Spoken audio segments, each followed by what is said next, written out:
नमस्कार दोस्तों, आज के इस वीडियो में हम बात करेंगे विराम चिन्ह की। विराम चिन्ह क्या होते हैं और ये कितने प्रकार के होते हैं तथा इनका प्रयोग कहाँ पर किया जाता है। ठीक है, सामान्य भाषा में कहें इनका अर्थ होता है विराम, विराम या विश्राम या ठहराव, थोड़ी देर के लिए रुकना। ठीक है, उसे हम विश्राम या ठहराव कहते हैं। अब देखते हैं इसकी परिभाषा क्या होती है। भाषा द्वारा जब हम अपनी बात को बोलते हुए या लिखते हुए थोड़ा रुकते हैं उसे ही हम विराम चिन्ह कहते हैं।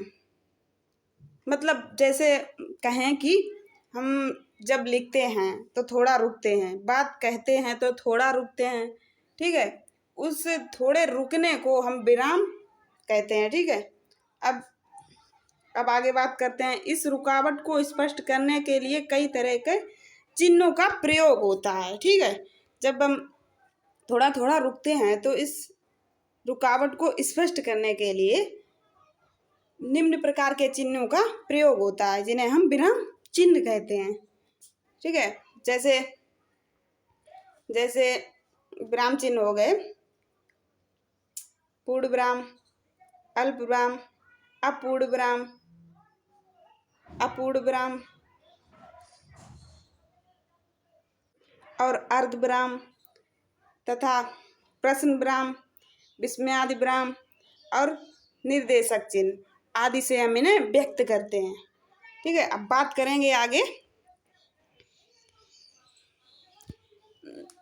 इनका प्रयोग कहाँ होता है। सबसे पहले समझेंगे, नोट्स इम्पोर्टेंट थोड़ा है। ठीक है, जैसे कई बार गलत जगह पर विराम चिन्ह लगाते हैं तो वाक्य का अर्थ पूरी तरह से बदल जाता है। जैसे देखेंगे कैसे बदल जाता है। नंबर फर्स्ट एग्जाम्पल है, पढ़ो मत जाने दो। तो यहाँ पर अल विराम का प्रयोग हुआ है, पढ़ो मत जाने दो।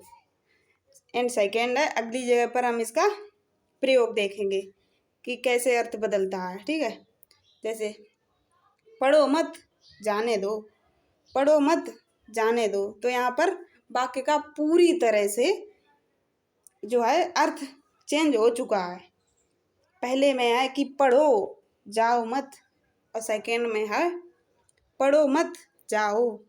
ठीक है, इस तरह से इसका प्रयोग होता है तथा थोड़ा इधर उधर होने पर इसका अर्थ पूरी तरह से चेंज भी हो सकता है। अब देखेंगे इसके प्रकार कितने होते हैं।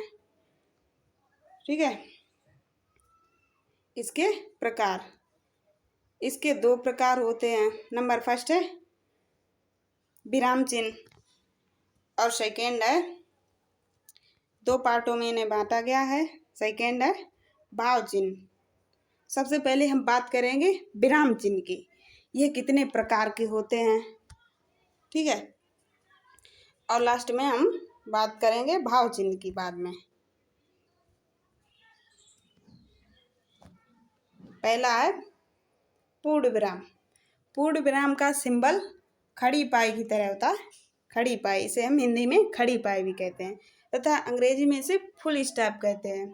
अब देखेंगे इसका प्रयोग कहाँ पर होता है। वह वाक्य की समाप्ति पर, अंत में इसका प्रयोग होता है, सबसे लास्ट में। ठीक है, जैसे देखेंगे राम एक अच्छा लड़का है, राम एक अच्छा लड़का है। तो यहाँ पर वाक्य समाप्त हो चुका है तो इसका प्रयोग देखेंगे लास्ट में हुआ है, इसी को हम पूर्ण विराम कहते हैं। नोट कुछ इसके बारे में इंफॉर्मेशन। पूर्ण विराम एक ऐसा चिन्ह है जो अंग्रेजी भाषा में प्रयोग नहीं होता है। ठीक है, ये एक ऐसा चिन्ह है जो अंग्रेजी भाषा में इसका प्रयोग नहीं होता है। अब देखेंगे सेकेंड कौन सा है, अपूर्ण विराम या उपविराम। अपूर्ण विराम या उपविराम, इसका सिंबल देखेंगे बिंदु के नीचे दूसरी बिंदु। ठीक है, इसका सिंबल ऐसे होता है। यह पूर्ण विराम से कम ठहराव के लिए प्रयोग किया जाता है। इसका प्रयोग पूर्ण विराम वाक्य समाप्ति पर होता था, अब इसका प्रयोग वाक्य की कम समाप्ति, मतलब उसके कम ठहराव के लिए प्रयोग किया जाता है। प्रयोग देखेंगे, जहाँ वाक्य खत्म होने पर भी जिज्ञासा बनी रहे, ऐसा इनका प्रयोग ऐसा लगेगा कि वाक्य समाप्त होने वाला है, लेकिन नहीं, वाक्य समाप्त नहीं होता है, जिज्ञासा बनी रहती है थोड़ी थोड़ी कि आगे क्या बात कही जाएगी। ठीक है, जैसे देखते हैं इनका प्रयोग कैसे होता है। मेरे पास तेरी एक खबर है। ऐसा लग रहा है कि यहाँ पर सेंटेंस जो है यहाँ पर खत्म होने वाला है। ठीक है, लेकिन नहीं, आगे जिज्ञासा है, आगे जिज्ञासा है। क्या है कि तेरे भाई की नौकरी लग गई। ठीक है, इसका प्रयोग यहाँ पर ये किया गया है अपूर्ण विराम का। अब बात करेंगे तीसरे की, अर्धविराम।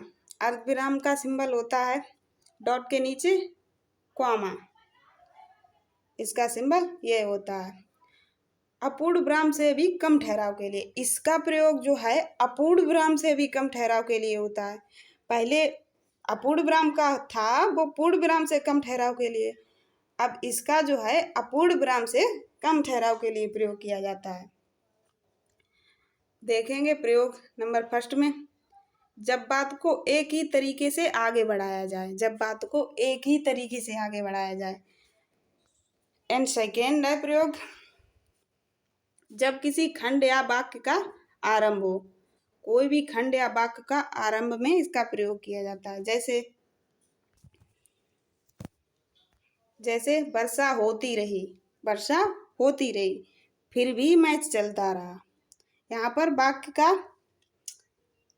समाप्त हुआ, यहाँ पर स्टार्ट हुआ, फिर भी मैच चलता रहा, तो यहाँ पर इसका प्रयोग हुआ है। अब देखेंगे नेक्स्ट की, अल्प विराम किसे कहते हैं। अल्प विराम का चिन्ह सिंबल जो है वो कॉमा होता है, यूं करके।